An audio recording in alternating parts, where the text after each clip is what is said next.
गीता 18 के श्लोक नंबर 62 में भगवान स्वयं कह रहे हैं कि अर्जुन उस परमेश्वर की शरण में जा जिसकी कृपा से परम शांति व शाश्वत स्थान अर्थात सतलोक को प्राप्त होगा। वो परमेश्वर कौन है, कहाँ है, कैसा है, जानने के लिए कृपया अवश्य सुनिए जगत गुरु तत्वदर्शी संत रामपाल जी महाराज के अमृत वचन।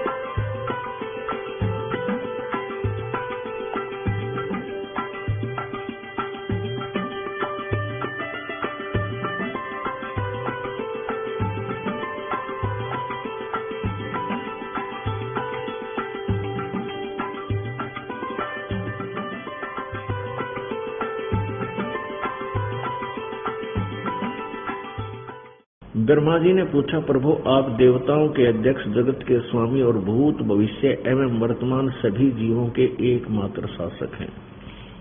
भगवान फिर आप क्यों तपस्या कर रहे हैं और किस देवता की आराधना में ध्यान मग्न है? मुझे असीम आश्चर्य तो यह हो रहा है कि आप देवेश्वर एवं सारे संसार के शासक होते हुए भी समाधि लगाए बैठे हैं। ब्रह्मा जी के विनीत वचन सुनकर भगवान श्री हरि उनसे कहने लगे कि ब्रह्मन सावधान होकर सुनो, मैं अपने मन का विचार व्यक्त करता हूं। देवता, दानव और मानव सब यही जानते हैं कि तुम सृष्टि करते हो, मैं पालन करता हूं, संकर संहार किया करते हैं। किंतु फिर भी वेद के पारगामी पुरुष अपनी युक्ति से यह सिद्ध करते हैं कि रचने, पालने और संहार करने की यह योग्यता जो हमें मिली है, इसकी अधिष्ठात्री शक्ति देवी है, यानी दुर्गा है।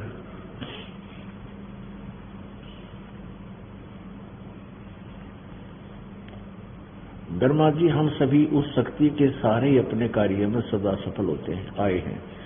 सुवर्त प्रत्यक्ष और परोक्ष दोनों उदाहरण मैं तुम्हारे सामने रखता हूं, सुनो।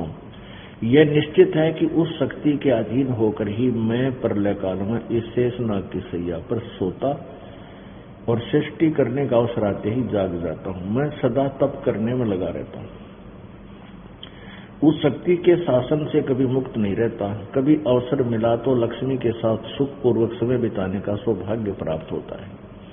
मैं कभी तो दानवों के साथ युद्ध करता हूं। अखिल जगत को भय पहुंचाने वाले दैत्यों के विकराल शरीरों को शांत करना मेरा परम कर्तव्य हो जाता है। और यहां देखो, मुझे सब प्रकार से शक्ति यानी दुर्गा के अधीन होकर रहना पड़ता है। उन्हीं भगवती शक्ति का यानी दुर्गा का मैं निरंतर ध्यान किया करता हूं। ब्रह्मा जी, मेरी जानकारी में इन भगवती शक्ति से बढ़कर दूसरे कोई देवता नहीं। अब भगवान विष्णु जी ने फाइनल कर दिया कि मैं दुर्गा से ऊपर किसी भगवान को नहीं जानता, किसी देवता से परिचित नहीं, और मैं दुर्गा की भक्ति करता हूं। आगे दुर्गा कहती है कि ब्रह्म की पूजा करो और सब बातें छोड़ दो। देखना, इससे सिद्ध होगा कि ब्रह्मा, विष्णु, शिव जी और नारद और व्यास जी, नारद जी और व्यास जी, इनको किसी को भी भक्ति मार्ग का कैसे का पता नहीं था। आगे देखना, ये 7वां स्कंद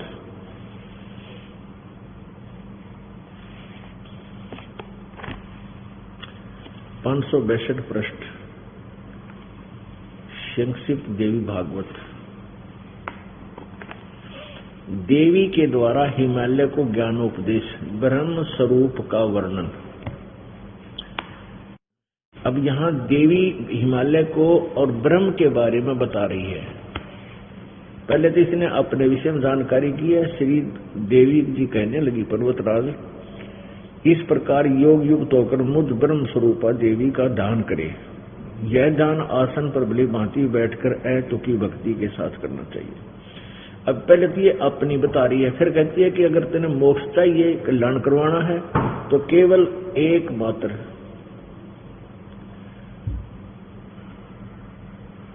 उस ब्रह्म का स्वरूप क्या है। अब कहती इस ब्रह्म की क्या स्वरूप है, यह बतलाया जाता है। जो प्रकाश रूप सबके अत्यंत समीप में स्थित, हृदय रूप गुहा में स्थित होने के कारण गुहाचर नाम से प्रसिद्ध है और महान पद है। आगे देखो, वह समस्त प्रजा के ज्ञान से परे है, अर्थात किसी की बुद्धि में आने वाला नहीं है, ऐसा तुम जानो। जो परम प्रकाश रूप है, जो सूक्ष्म से भी अत्यंत सूक्ष्म है, जिसमें संपूर्ण लोक और इन लोकों में निवास करने वाले प्राणी स्थित हैं, वह यह अक्षर ब्रह्म है। अब दुर्गा का भी ज्ञान देखते रहियो, इस ब्रह्म को कितने अक्षर ब्रह्म कहा है, कितने परम अक्षर ब्रह्म कहा है, और फिर ब्रह्म भी कहती है। वही यह अक्षर ब्रह्म है, वही सबके प्राण है, वही सबकी वाणी है और वही सबके मन है। वह यह परम सत्य और अमृत अविनाशी तत्व है। सौम्य उस बेधने योग्य लक्ष्य का तुम वेधन करो, मन लगाकर उसमें तन्मय हो जाओ। सौम्य उपनिषद में कथित महान अक्षर रूप धनुष लेकर उस पर उपासना द्वारा तीक्ष्ण किया हुआ बाण संधान करो और फिर भावानुगत चित्त के द्वारा उस बाण को खींचकर उस अक्षर रूप ब्रह्म को ही लक्ष्य बनाकर वेधन करो। परवण ओम तो धनुष है, जीवात्मा बाण है और ब्रह्म को उसका लक्ष्य कहा जाता है। अब इसमें स्पष्ट कर रही है दुर्गा कि उस एकमात्र परमात्मा को ही जाने, दूसरी सब बातों को छोड़ दे। यानी और सब की पूजा छोड़ दो, अपनी को भी त्यागने की कह रही है। यही अमृत रूप परमात्मा के पास पहुंचाने का पुल है। संसार समुद्र से पार होकर अमृत स्वरूप परमात्मा को प्राप्त कराने का यही सुलभ साधन है। इस आत्मा का ओम के जप के साथ ध्यान करो। इससे अज्ञान में अंधकार से सर्वथा परे और संसार समुद्र से पार जो ब्रह्म है उसको पा जाओगे, तुम्हारा कल्याण हो। अब यहां पर आ गई ब्रह्म, और यहां कह रही है परम अक्षर ब्रह्म, इसको अक्षर रूप ब्रह्म, यहां कह रही है अक्षर ब्रह्म, और यहां फिर लास्ट का फाइनल कर देती है, उस संसार समुद्र से पार जो ब्रह्म है उसको पा जाओगे, तुम्हारा कल्याण। और वो कहां रहता है, ये 563 पृष्ठ पे। वह यह सबका आत्मा ब्रह्म लोक रूप दिव्य आकाश में स्थित है, वहां रहता है। अब आपने दुर्गा देवी की स्टेटमेंट देख ली, सुन ली, पढ़ ली। वो कहती है कि सभी पूजाएं त्याग दो, सब बातों को छोड़ दो, किसी और की पूजा मत करो, एक ओम का जाप करो और ब्रह्म को टारगेट बनाओ, उसको इष्ट रूप में। फिर तुम इस ओम नाम के जप से इस ब्रह्म को प्राप्त कर जाओगे, और वह ब्रह्म जो है ब्रह्म लोक में रहता है। गीता जी अध्याय नंबर 8 के श्लोक नंबर 13 में गीता ज्ञानदाता ब्रह्म बोल रहा है, श्री कृष्ण जी में प्रवेश करके। वो काल, इस ब्रह्म को काल भी कहते हैं। वो कह रहा 8 में जाएगा 13वें श्लोक में कि ओम इति एक अक्षरम ब्रह्म व्यवहारन माम अनुसमरन यह प्रयाति तदन देहन स याति परमाम गति। मेरा एक अक्षर ओम मुझ ब्रह्म का, माम ब्रह्म मुझ ब्रह्म का, ओम यह एक अक्षर है, उच्चारण करके सिमरन करता हुआ जो अंतिम श्वास तक, शरीर त्यागते समय तक इसका उच्चारण करता हूं, शरीर त्याग कर जाता है, तो मेरे वाली लाभ को प्राप्त होता है। जो ब्रह्म से मिलने वाला लाभ है उसको प्राप्त हो जाता है। अब इससे सिद्ध हो गया कि गीता ब्रह्म बोल रहा है श्री कृष्ण जी में प्रवेश करके। फिर ये ब्रह्म कहता है 18वें अध्याय के 62वें श्लोक में कि अर्जुन तू सर्वभाव से उस परमेश्वर की शरण में जा जिसकी कृपा से तू परम शांति और शाश्वतम स्थानम यानी सदा रहने वाले सनातन परम धाम को प्राप्त होगा। उसके बारे में बताता है कि उसका मंत्र क्या है। गीता जी अध्याय नंबर 17 के श्लोक नंबर 23 में कहा है कि ओम तत्सत इति निर्देश ब्रह्मण त्रिविध समर्थ है। ओम तत्सत इति निर्देश है। ब्रह्मण माने परम अक्षर ब्रह्म और सच्चिदानंद घन ब्रह्म का जो 3 मंत्र का जाप है, जिसमें ओम ब्रह्म का भी साथ चलेगा और तत् ये सांकेतिक है, सत भी सांकेतिक है। ये दास बता सकता है और कोई नहीं इसका अधिकारी आपको नाम देने का। वो गुप्त मंत्र है। तत् ये अक्षर ब्रह्म का है और सत ये परम अक्षर ब्रह्म का है। गीता जी अध्याय नंबर 8 के श्लोक नंबर 1 में अर्जुन ने गीता ज्ञान दाता ब्रह्म से पूछा कि हे भगवान, आपने गीता जी अध्याय नंबर 7 के श्लोक नंबर 29 में कहा है कि तत् ब्रह्म उस ब्रह्म को जानकर और सारे अध्यात्म ज्ञान को समझकर और सभी कर्मों से परिचित हो जाने के उपरांत वह व्यक्ति केवल जरा और मरण से, बुढ़ापे और मृत्यु से ही छूटने का प्रयत्न करता है। तो किम तत्ब्रह्म, उस तत्ब्रह्म को जानने के बाद प्राणी यहां से जरा और मरण से ही छूटने का प्रयत्न करता है, तो वो तत्ब्रह्म कौन है? 8वें अध्याय के प्रथम मंत्र में पूछा है। अर्जुन ने कहा कि किम तत्ब्रह्म, किम अध्यात्म, किम कर्म पुरुषोत्तम।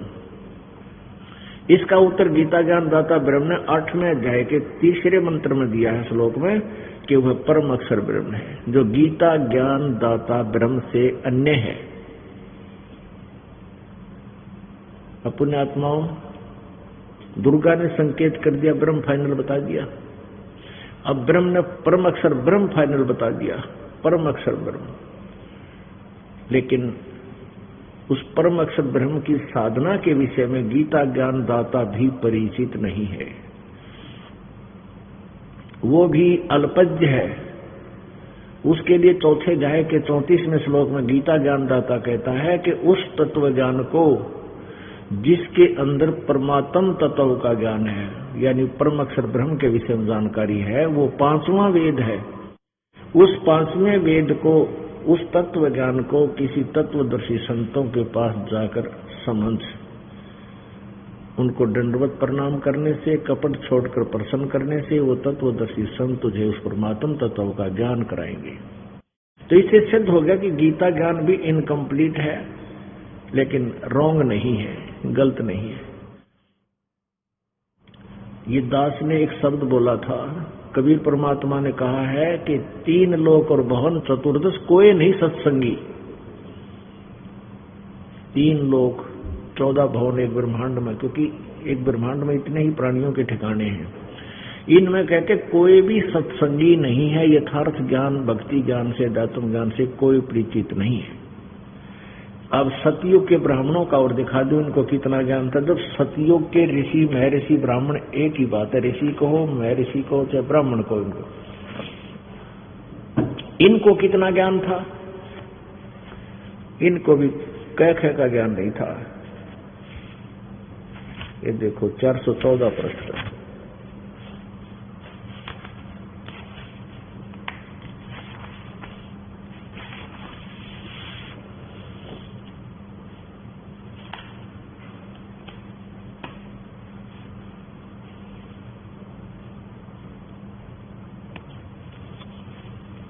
ये देखिएगा 6ठा स्कंद,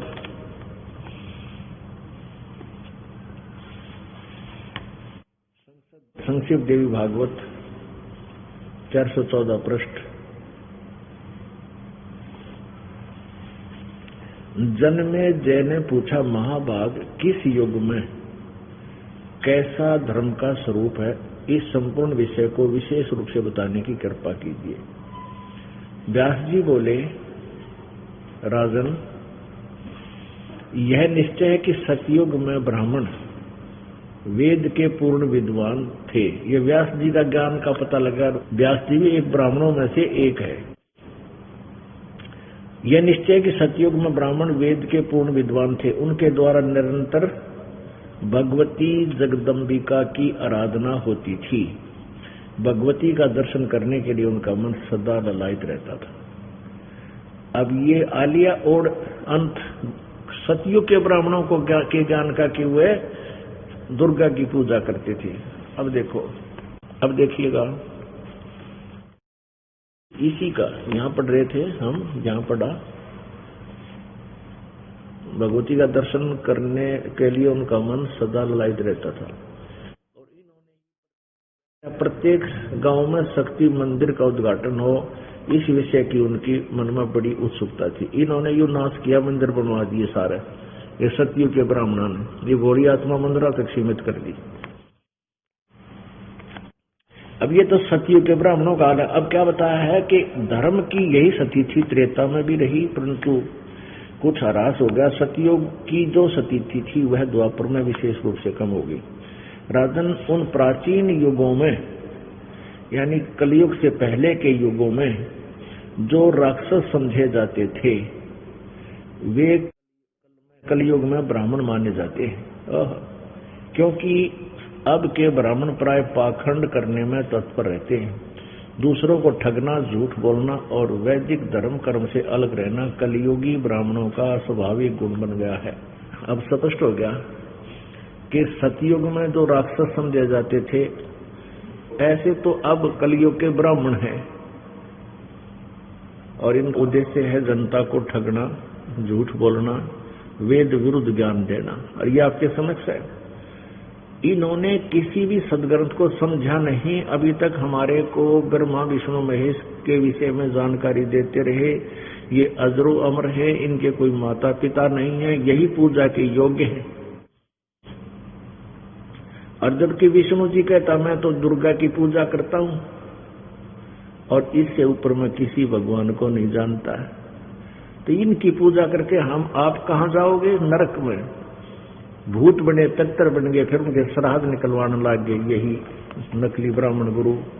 ब्राह्मण कोई जाति नहीं, जो कार्य व्यक्ति ब्राह्मण का करता है और वो झूठा करता है तो उसको ब्राह्मण, नकली ब्राह्मण कह सकते हैं। वैसे तो ब्राह्मण की परिभाषा वही है, ब्राह्मण सो जो ब्रह्म पछाड़े। ब्राह्मण का अर्थ होता भक्त, साधु, संत, ऋषि, जिसने परमात्मा के विषय में यथार्थ ज्ञान हो, वास्तव में वो ब्राह्मण कहलाता है। लेकिन उनको ब्राह्मण की फीट लग गई, ऋषि कहलाए, तो वो ट्राई कर रहे थे प्रभु की, वो फेल ब्राह्मण थे, उनको यथार्थ ज्ञान नहीं था। ब्रह्मा विष्णु महेश को अजरो अमर बताया करते थे ये। अब देखिएगा,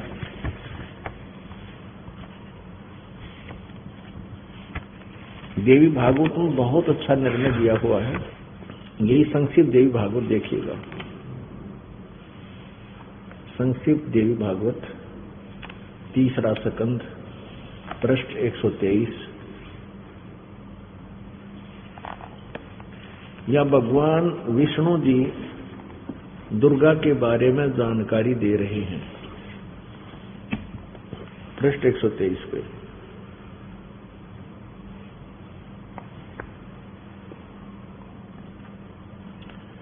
तुम शुद्ध स्वरूपा हो, यह सारा संसार तुम्ही से उद्भासित हो रहा है। मैं ब्रह्मा और शंकर हम सभी तुम्हारी कृपा से विद्यमान हैं। हमारा आविर्भाव माने जन्म, तिरोभाव मीन मृत्यु हुआ करता है। हमारा तो जन्म मृत्यु होता है, विष्णु जी बता रहे। ब्रह्मा जी और शंकर जी और अपनी सतीथि बता रहे हैं कि हम सभी तुम्हारी कृपा से विद्यमान हैं, दुर्गा की स्तुति करते हुए कह रहे हमारा आविर्भाव माने जन्म, तिरोभाव मीन मृत्यु हुआ करता है। हमारा तो जन्म मृत्यु होता है, हम अविनाशी नहीं हैं। केवल तुम ही नित हो, जगत जननी हो, प्रकृति और सनातनी देवी हो।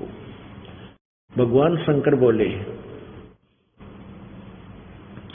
देवी यदि महाभाग विष्णु तुम्ही से प्रकट हुए हैं, उत्पन्न हुए हैं, तो उनके बाद उत्पन्न होने वाले ब्रह्मा भी तुम्हारे ही बालक हुए।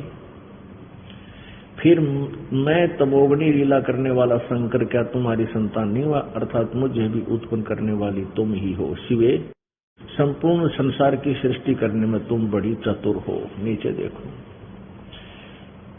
इस संसार की सृष्टि सची थी और संहार में तुम्हारे गुण सदा समर्थ हैं। उन्हीं तीनों गुणों से उत्पन्न हम, यानी रजगुण ब्रह्मा, सतगुण विष्णु, तमगुण शिव जी, नियमानुसार कार्य में तत्पर रहते हैं। अब इस सदग्रंथ के थोड़े से लेख ने कितना कंसेप्ट क्लियर कर दिया।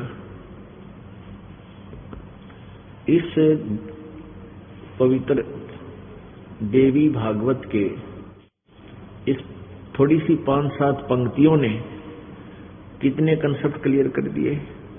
एक तो ये कर दिया कि ब्रह्मा विष्णु महेश नासवान है, अविनाशी नहीं है, इनकी जन्म मृत्यु होती है। दूसरा ये कर दिया कि इनकी मां दुर्गा है।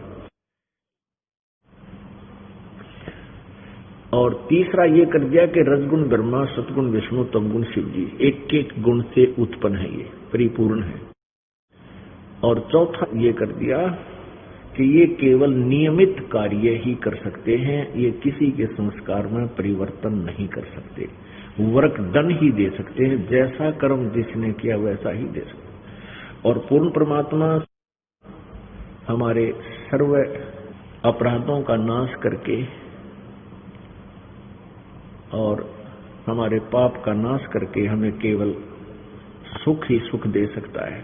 उसमें ये परम शक्ति है, वो उसके हाथ में, सब भाग्य उसी के हाथ में है। तो हम जब उसकी शरण में आ जाएंगे तो उसके पास एक पावर है, हमारी सच्ची लगन देखने के उपरांत वो परमात्मा हमारे सब पापों का नाश करके और हमें पूर्ण रूपेण सुखी बना देता है। तो वो परमाक्षर ब्रह्म है, वो कबीर देव है जो बनारस में 600 वर्ष पहले लगभग आए थे और 120 वर्ष तक इस साधारण मनुष्य की तरह काम करके अपनी लीला करके चले गए और ये तत्व ज्ञान का प्रचार करके और लिपिबद्ध करवा के चले गए। अब इस दास को भेजा है उस गूढ़ ज्ञान को आप तक पहुंचाएं और समझाएं। अभी तक न तो कबीर पंथी इस गूढ़ ज्ञान को समझ सके और न ही उनके पास यथार्थ भक्ति विधि है, जिस कारण से वे भी परमात्मा की प्राप्ति नहीं कर सकते। उन सभी को यहाँ आकर इस दास के पास आकर के उपदेश दीक्षा लेनी पड़ेगी, क्योंकि एक समय में गुरु एक ही होता है, सतगुरु एक ही होता है। क्योंकि परमात्मा कबीर जी जब स्वयं आए थे, उनके 64 लाख शिष्य थे और उन्होंने स्वयं ही सबको उपदेश दिया था और किसी को भी अपने पैरेलल समय में उपदेश का अधिकारी नहीं बनाया था। तो इससे सिद्ध है कि एक समय में सतगुरु एक ही होगा। बाकी के नकली गुरु थे, हमें भ्रमित कर रहे थे, इनके पास कख भी नहीं था भक्ति का। और बुद्धिमान व्यक्ति शीघ्र समझ जाते परमात्मा की यथार्थ लीला को, क्योंकि आजकल भक्त वर्ण शिक्षित हो गया। शिक्षा का मूल उद्देश्य परमात्मा का यही था कि ये शिक्षा ग्रहण करके जिन सदग्रंथों को ये सच्चा मानते हैं, उन्हीं में परमात्मा की महिमा आंखों देख ले वो क्या बताते, और उनको क्या लोकवेद सुना रखा था, क्या दंत कथा सुना रखी थी, फिर अपने आप भिन्नता हो जाएगी और भिन्नता हो करके फिर ये अपने आप मुझे पहचान लेंगे। वैसे तो पुण्यात्माओं शिक्षा की कति आवश्यकता नहीं थी। इस शिक्षा के अंदर अनेक दोष हैं, चतुर बना देता है, बेईमान बना दिए, हमारे को इतना गिरावट में आ गए हम। और पिछले इतिहास को देखो, शिक्षा केवल एक वर्ग ग्रहण करता था जो ब्राह्मण कहलाते थे, वो भी इसलिए कि हम वेदों को समझें, वेदों सदग्रंथों को पढ़ें, समझें और जनता को सत्संग के दौरान उनका यथार्थ ज्ञान उनको बता दें। फिर इस गीता जी में लिखा है कि शिक्षित और अशिक्षित दोनों परमात्मा प्राप्ति कर सकते हैं। शिक्षित विद्वान जो व्यक्ति होता है वो सदग्रंथों को पढ़े, यथार्थ ज्ञान को समझे और अशिक्षितों को उन्हीं की लैंग्वेज में, साधारण भाषा में उनको ज्ञान बता दे, वो भी भक्ति कर सकते हैं। मंत्र का जाप ही तो करना है, मंत्र का जाप करना है, नियम में रहना है, मर्यादा के अंदर रहना है, तो दोनों पार हो सकते हैं, विद्वान भी और अविद्वान भी। शिक्षा का उद्देश्य केवल रोजी रोटी ही रह गया।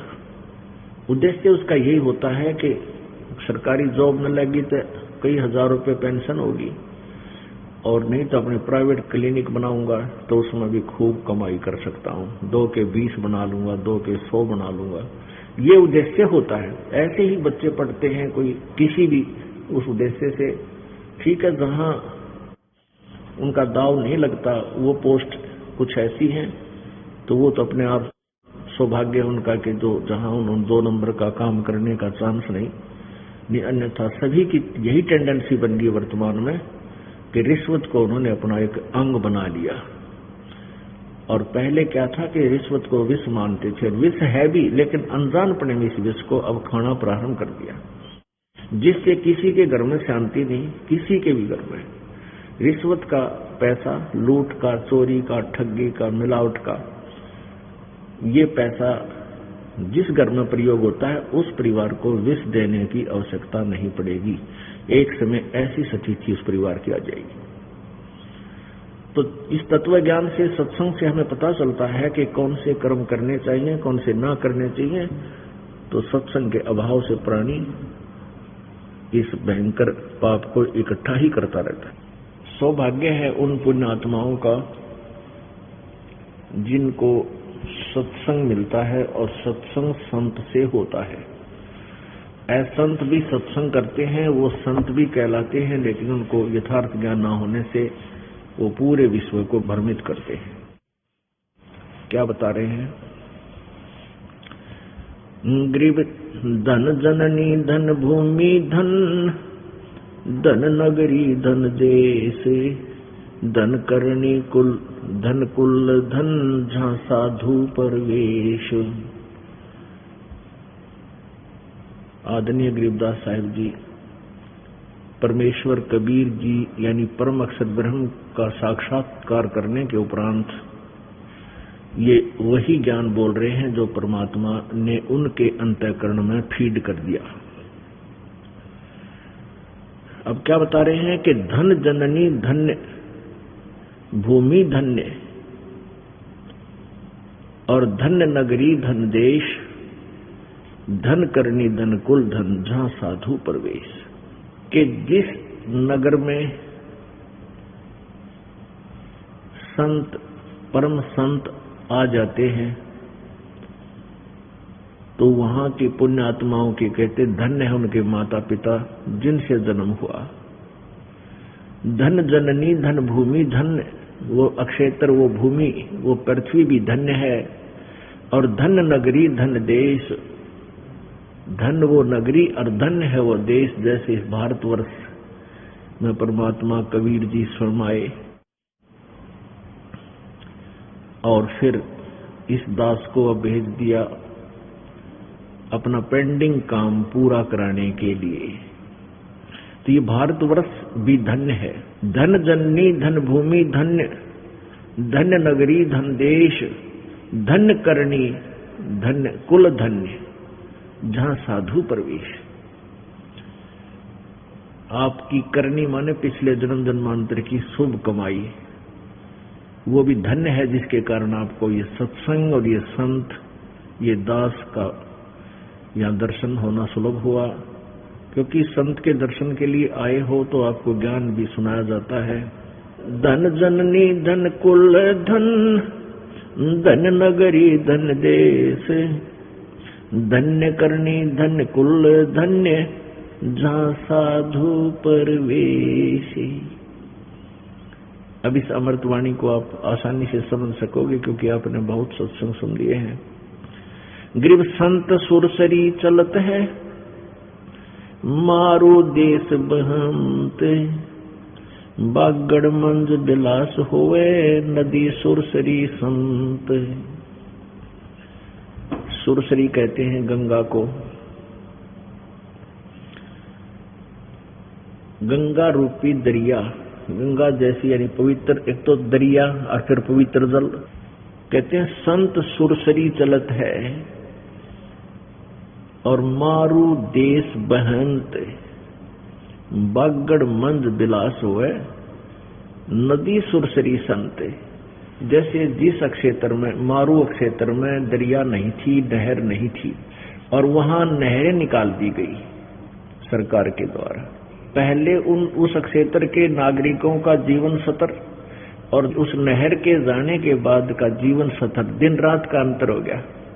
पहले तो उनको आहार भी समय पर नहीं मिलता था, 3-3, 2-2 मंजिल की कोठियां बना रखी हैं, फुहारे ला रखे हैं, यानी इतने समृद्ध हो गए वो। ऐसे ही जिस क्षेत्र में परम संत परमात्मा भेजता है या प्रभु स्वयं भी आते हैं, तो कहते हैं वो संत रूपी दरिया इस मारू क्षेत्र में, मारू क्षेत्र वो होता है जहां पहले जल का अभाव हो, बिल्कुल अभाव।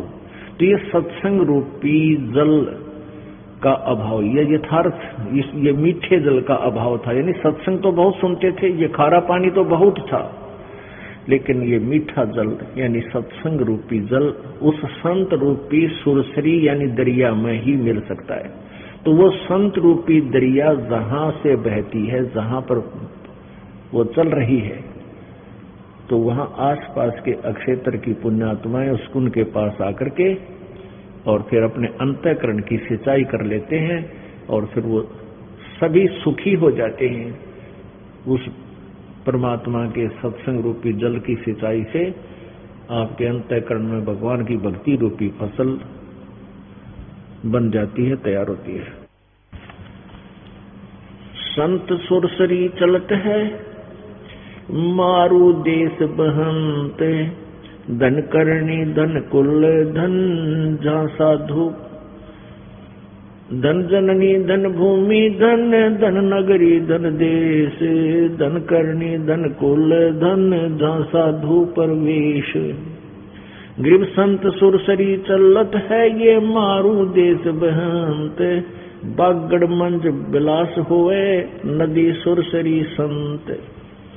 बागड़ उस क्षेत्र को कहते हैं जहां जल का अभाव हो, दरिया ना हो, उसको बागड़ क्षेत्र बोलते हैं। तो कहते हैं उस बागड़ में भी नदी नहर जाने के बाद सबके ठाठ हो जाते हैं।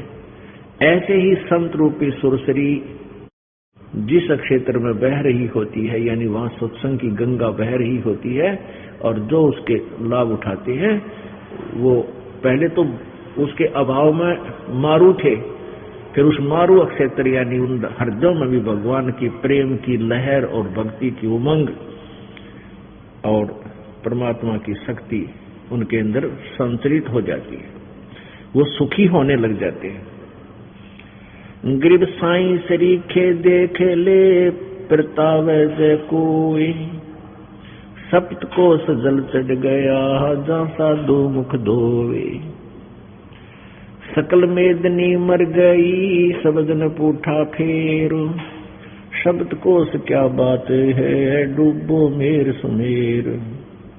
गिरब ऐसे साधु संत जन पार ब्रह्म की जात, सदा रते हरि नाम सो अंतर नहीं गाते। गिरब साध अगाध अपार जन परमानंद सो प्रीत, कहबत के तो संत है वे अवगत अलख अतीत। महिमा की दे संत की तन मन धन सब दे, सिर मांग टाला नहीं मोर ध्वज लख ले। अपने आत्मा इन नकली संतों ने ओरिजिनल संतों की भी महिमा को डाउन कर दिया। इस वाणी में, अमृत वाणी में, सूक्ष्म वेद की अमृत वाणी में क्या बताया है कि महिमा की जय संत की तन मन धन सब दे। ओह, संत अगर आपको मिल जावे, कहते हैं उनका सत्कार कर, उनको तन मन धन न्योछावर कर दे, और सिर मांगे, शीश भी मांगे तो टाला नहीं, मना नहीं करे, मोर ध्वज लख ले। राजा मोर ध्वज के घर पे श्री कृष्ण और अर्जुन भेष बदलकर साधु रूप में गए थे। राजा मोर ध्वज अपने पुत्र ताम्र ध्वज को राज्य गद्दी प्रदान करने की शिरोमणि कर रहा था, राज्याभिषेक करना चाहता था। तो उस समय उसने एक यज्ञ कर रखी थी। उसमें श्री कृष्ण जी और अर्जुन भेष बदलकर चले गए साधु रूप बनाकर। पहले संत जो होते थे उनकी वचन में शक्ति होती थी, सिद्ध पुरुष हुआ करते थे, और उस समय के नागरिक भी उन संतों के वचन को फाइनल मानते थे। मोरध्वज राजा से श्री कृष्ण जी ने कहा, उन्होंने एक माया का शेर साथ बना लिया, सिंह, और कहा कि मेरे शेर को मांस खिला। ये किसी मतलब जानवर का मांस नहीं खाएगा, ये मनुष्य का मांस खाता है। और मनुष्य में भी समझ ले कि कहीं किसी पल्लेदार न पकड़ जावे, नहीं, ये तेरे परिवार के एक सदस्य का मांस खाएगा, और जो सदस्य आज इस शेर का, हमारे सिंह का आहार बनेगा, वो सीधा स्वर्ग को जाएगा। तो उस समय संत होते थे वो परमात्मा तुल्य ही होते हैं। जैसे श्री कृष्ण जी की शब्द में भी शक्ति है, और समय रहते हुए वो किसी भी व्यक्ति को ये लीला की थी, ताम्र ध्वज को आरे से चिरवा दिया, जीवित कर दिया। इतनी शक्ति संत में, आम जो सही संत होते हैं उनमें मिल जाती है। तो उस समय के व्यक्तियों को ये विश्वास था कि संत जो होता है वो जो बोलता है उसका आज्ञा का पालन करना चाहिए, वो मिथ्या नहीं होता। तो उन्होंने फाइनल मान लिया कि आज जिस भी प्राणी की मृत्यु होगी, यानी जिसका भी सिंह को मांस खिला जाएगा, वो स्वर्ग जाएगा। और स्वर्ग पाने के लिए तो मृत्यु तो होनी है, इतना ज्ञान था उनको, और इतना आसानी से स्वर्ग मिल रहा है, ऐसा सु और फिर नहीं मिलेगा। इस बात को सच्ची मानकर, संतों की वचन को सत्य मानकर, तीनों जनों ने अपने अपना सिर देने के लिए पहल की। श्री कृष्ण जी के आदेश से फिर मोरध्वज के पुत्र ताम्रध्वज को आरे से चिरवाया गया। माता पिता ने बेटे को चीरा, और ये कंडीशन रख दी थी कि आंखों में आंसू नहीं आना चाहिए तुम्हारे। यदि तुम्हारे आंखों में आंसू आ गया, तुम्हारी सच्ची श्रद्धा नहीं होगी, और कच्ची श्रद्धा वाला स्वर्ग नहीं जा सकता। कहने का भाव ये है कि वो लड़का चिरवा दिया और फिर उसको जीवित कर दिया श्री कृष्ण जी ने। अर्जुन को ये दिखाना था, अर्जुन के मन में ये दोष आ गया था कि मैं भगवान की सेवा सबसे अधिक करता हूँ, श्री कृष्ण जी की, और मेरे जैसा सेवक आज्ञाकारी कोई नहीं हो सकता। तो मोरध्वज श्री कृष्ण जी ने अर्जुन की फड़क निकालनी थी। अर्जुन तो कांपन लग गया जब अपने पुत्र को वो दोनों जने चीरने लगे। तो कहने का भाव, यहाँ जो प्रसंग चल रहा है उसी पर आते हैं कि महिमा की जय संत की, तन मन धन सब दे, शर मांगे टाड़ा नहीं, मोर ध्वज लख ले। अगर संत सिर भी मांगे चूकियो मत। पहले तो संत मांगा नहीं करते, और किसी परिस्थिति में आपका उद्धार करने के उद्देश्य से कोई ऐसा आदेश हो भी जाओ तो कहते सिर भी मांगे टाड़ा नहीं, मोर ध्वज लख ले। संत सलैली सेज के जिनमें कैसी भिन्न, साहेब संत हो उतरे नाम धराया जिनने।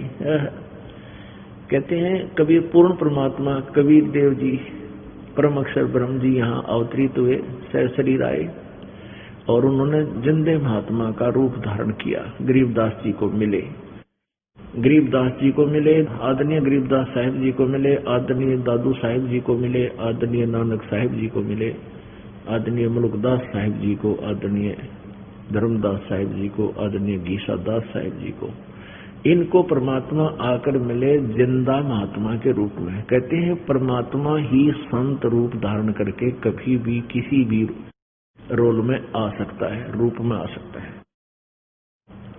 संत सलैली सेज के जिनमें कैसी भिन्न, साहेब संत हो उतरे धन नाम धराया जिंद, साध संगति हरि भक्ति बिन कोई न उतरे पार, साध संगत हरि भक्ति बिन कोई न उतरे पार, निर्मल आदि अनादि है गंदा सब संसार। जो परमात्मा की भक्ति पर नहीं लगे हुए, कहते हैं वो पार नहीं हो सकते, वो यही काल के जाल में रह जाएंगे।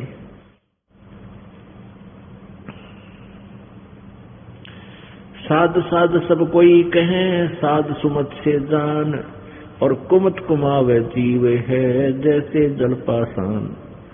सब संत संत कहलाते हैं, लेकिन संत वही होता है जिसमें सुमति हो। सुमति माने यथार्थ ज्ञान हो जिसके पास, और कुमत कमावे, खोटे कर्म करे वो तो जीव होता है, चाहे वो किसी भी पदवी को प्राप्त किए बैठा है। कुमत करावे कमावे जीव है जैसे जल पाषाण। साध साध सबको एक है साध सुमत से जान, कुमत कुमावे जीव है जैसे जल पाषाण। जो जल में पाषाण है बीजत नाही अंग, चकमक लागे अग्नि है कहा करे सत्संगे। अब क्या बता रहे हैं कि जैसे पत्थर को और जल में डाल दे, चाहे समुद्र में डाल दे, दरिया में डाल दे, और उसको चाहे 100 वर्ष के बाद निकाल लो, और निकाल कर फिर उनको एक दूसरे से टच कर दो, नो की नो चिंगारियां फटेंगी, उसमें से चिंगारी निकलेगी, वो शीतल नहीं हुआ। तो क्या बताते हैं कि जो निकम्मी आत्मा है वो ज्ञान सुनते भी हैं, सत्संग करते भी हैं, और साधु संत भी कहलाते हैं। उनको 10-10, 20-20, 30-30 वर्ष भी हो गए सत्संग सुनते करते कराते साधु संत बन्याने, और फिर भी जरा सा उनको छेड़ दे आग पटेगी, इतना क्रोधित हो जाएंगे, पता नहीं के शराप दे दें, कितना बुरी तरह जुल्म करते। जैसे एक समय कुंभ का पर्व हुआ, हरिद्वार के अंदर हर पैड़ी पर भी का संयोग हुआ। वहां स्नानार्थ ये साधु संत, जिनको हम संत कहा करते थे, वो साधु संत वहां चले गए स्नान करने के लिए। ये तीनों गुणों के उपासक, ब्रह्मा जी, विष्णु जी, शिव जी के। तो जैसे ब्रह्मा जी के पुजारी तो बहुत कम होते हैं, वो तो एक ही था, जैसे अरण्यकशिपु था, उसने भी कितने जुल्म किए। अब वैष्णु तो हैं विष्णु जी के उपासक, वैष्णु संत, और ये नाथ, कनपाड़े, नंगे, ओगड़ जिसने कहे, नागे जिसको बोलते हैं, और ये गिरी पुरी, ये सारे शिव जी के उपासक हैं, तमगुण शिव जी के। तो वहां क्या होता है, जब ये कुंभ का पर्व लगता है, स्नान करने के लिए तीर्थ पर जाते हैं, तो अपने अपने ग्रुप में गिरी अलग, पुरी अलग, ये नागा न्यारे, नाथ अलग, कनपाड़े न्यारे, और वैष्णु अलग से, ये अलग अलग ग्रुपों में आप अपने उनमें चले जाते हैं समुदाय में। फिर स्नान के समय ये सभी चलते हैं स्नान करने के लिए, काफी वर्ष पहले की बात है। तो सबसे पहले नागा पहुंच गए हरिद्वार, हर की पैड़ियों पर स्नान करने के लिए, उस पर भी कोई समय निर्धारित किया जाता है कि इस समय जो नहावेगा, इस समय से इस समय तक ये शुभ समय रहेगा, इसके दौरान जो स्नान कर लेगा उसका मोक्ष हो जाएगा। ऐसा इनका मानना है। वैसे ये वास्तविकता नहीं है, ये सदग्रंथों के विपरीत ज्ञान है, लोक वेद है, किसी संत आदि की चलाई हुई दंत कथा है। फिर भी वो स्नान करने के लिए वहां चले गए। तो पीछे से वैष्णु साधु आगे। वैष्णुओं ने कहा कि नागाओं तुम बाहर आ जाओ, सर्वप्रथम हम स्नान करेंगे, हम सर्वश्रेष्ठ हैं, तुम बाहर आओ, वापस हटो, तुम नहीं नहाओगे। नागाओं ने कहा कि हम सर्वश्रेष्ठ हैं और हम नि इच्छा हैं, हम बिल्कुल त्यागी और बैरागी हैं, हम तन पे वस्त्र भी ग्रहण नहीं करते, हम कोई वस्तु संग्रह नहीं करते, हम सर्वश्रेष्ठ, प्रथम स्नान हम ही करेंगे इस कुंभ के पर्व में। अब वैष्णु साधु कहने लगे कि तुम काहे के संत हो, तुम काहे के श्रेष्ठ हो, तन पर वस्त्र भी नहीं धारण करते, पशु की तरह नंगे फिरते हो, तुम टट्टी के हाथ भी ना धोते, शरण फिरो, बाहर आ जाओ, तुम पहले हम स्नान करेंगे। अभी ऐसी उनकी फिर इतनी ही देर बात में नागाओं ने भी लाल आंख कर ली, वो नंगे तमोगुण शिव के उपासक थे, और वैष्णु आपस में लड़ने लग गए, तीर निकाल लाए, तलवार निकाल लाए, कटारी नो सीधे छोटे गोपे एक दूसरे की गर्दन काट दिए, बुड़कियां खावे, जिसके बाल छा के बाल पाट दिए। 25,000 ये जिनको संत कहा करते थे आपस में लड़ झगड़ के, और 25,000 कत्लेआम हो गए, वहां पर लड़के मर गए पशु की तरह। अब उनके विषय में इस सूक्ष्म वेद में बता रखा है, 5वें वेद में, तीर तुपक तलवार कटारी जमदड़ जोर बधावे हैं, हर पैड़ी हर हेत न जाना वहां जा तेग चलावे हैं, काटे शीस नहीं जल करुणा वो जग में साध कवावे हैं, जो जन उनके दर्शन को जावे उनको भी नरक पठावे हैं। अब क्या बताया है कि तीर तुपक तलवार कटारी ऐसे घातक हथियार लेकर तो वो युद्ध करते हैं, एक दूसरे पर आक्रमण कर दिया उन्होंने, और कट शीश नहीं जल करना, हर पैड़ी हर हेत ना जाना, हर पैड़ी हर हेत ना जाना वहां जा तेग चलावे हैं, तेग माने तलवार, और कट शीश नहीं जल करना, ये जग में साध कहावे हैं। और जो व्यक्ति ऐसे संतों का शिष्य बन जाता है या उनके दर्शन करने भी जाता है तो वो क्या शिक्षा देंगे, अंडरस्टूड है। कहते उनको भी नरक पठावे हैं, उनको नरक भेज देते हैं। जब स्वयं ही नरक आहारी हैं, नरक के योग्य कर्म करते हैं, तो अनुयायी क्या करेंगे, उन्हीं के द्वारा दी गई शिक्षा को वह ग्रहण करके वो भी ऐसा ही अत्याचार कर सकते हैं। अब इस एक पंक्ति का निर्णय देने के लिए आपको ये उदाहरण देना पड़ा। साध साध सबको एक है, साध सुमत से जान, सुमति सुमति से जान, और कुमति कमावे जीव है जैसे जल पाषाण। अब वो कितने दिन से साधु संत बड़े खड़े थे, नागा भी वैष्णु संत भी, आज भी देख लो किसी ने टोक के सिर पावेंगे। उनको किसी को प्यार से भी आप कहोगे कि ये साधना आप कर रहे हो, ये शास्त्र विरुद्ध है, आपके सिर हो जाएंगे, लड़न लाग जाएंगे 1 मिनट में, क्योंकि उनमें साधुता तो है ही नहीं। वो तो सारी उम्र उन्होंने वो कर्म किया ही नहीं जिससे शांति हो। जो सत्संग सुनकर भी जिसमें परिवर्तन नहीं आता है, उसके विषय में बताया है कि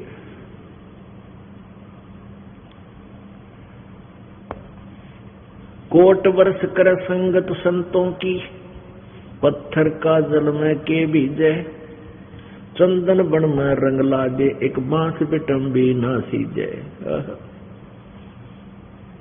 जो अशांत होते हैं, निकम्मी आत्मा होती है, वो चाहे सारी उम्र सत्संग में आते रहो, वो तो ऐसे हैं जैसे पत्थर को जल में डाल दिया, निकाला, जब एक दूसरे से टच किया, जो की जो अंगारी उनमें फिर भी है, वो जो का तो दोष भरा पड़ा है। अन्यथा जल में प्रत्येक वस्तु शांत होती है, लेकिन पत्थर का असर नहीं होता। फिर क्या बताते हैं कि वो प्राणी ऐसे हैं चंदन का पेड़ आसपास के सभी पेड़ों को, नीम को भी चंदन जैसी गंध युक्त, सुगंध युक्त कर देता है।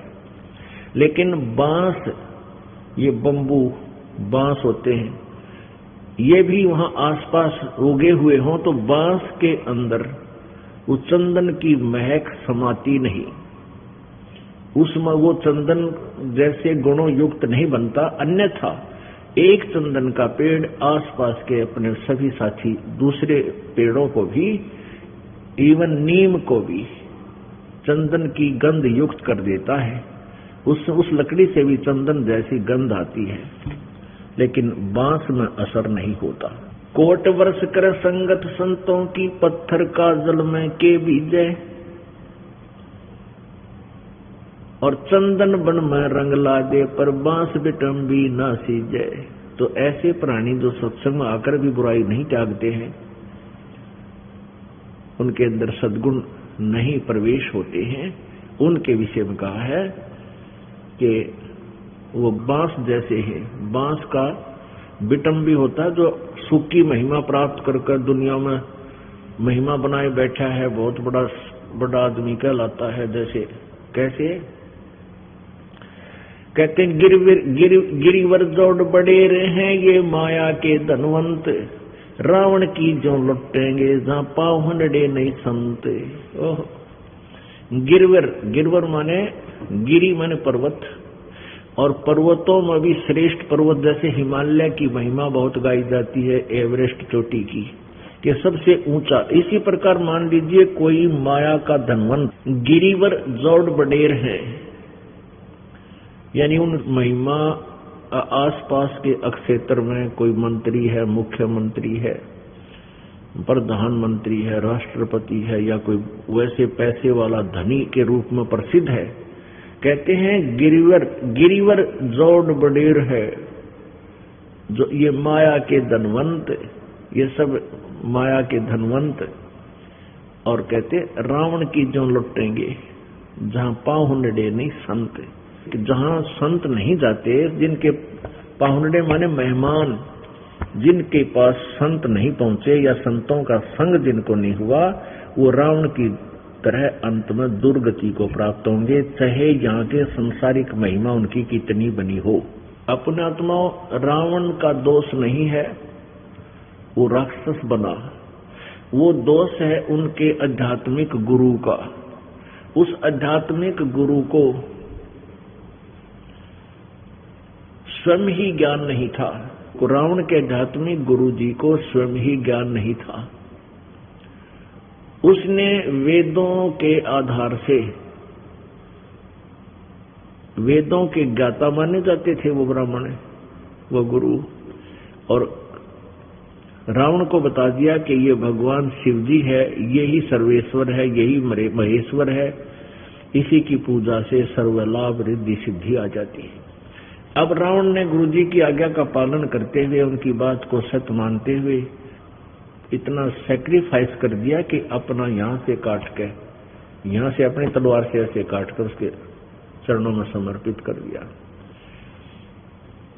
और उसको भगवान शंकर जी ने वापस दे दिया। फिर 10 बार ऐसे चढ़ा, 10 बार इसको वापस जीवित कर दिया। अपने आत्माओं, इतनी शक्ति इन महापुरुषों, इन त्रिलोकी नाथों में है कि जिसका जीवन शेष है और जो इन पर समर्पित होकर के कुर्बानी करता है, तो ये उसके जीवन को वापस दे सकते हैं और सिद्धि रिद्धि भी दे सकते हैं। लेकिन ये सभी इस जीव के शत्रु हैं।